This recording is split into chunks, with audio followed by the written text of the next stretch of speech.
Eu espero assim, uma melhora muito grande na parte de educação e saúde, que para mim está muito precário, muito mesmo.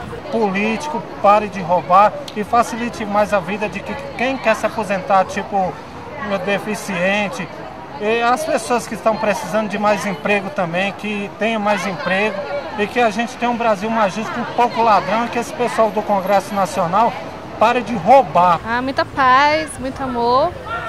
Que todo mundo esteja trabalhando, porque tá difícil, viu? Conseguir emprego aqui em Brasília. Muito complicado.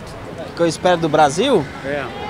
Há muita mudança, né? Porque as coisas estão ficando muito pesadas, muito críticas.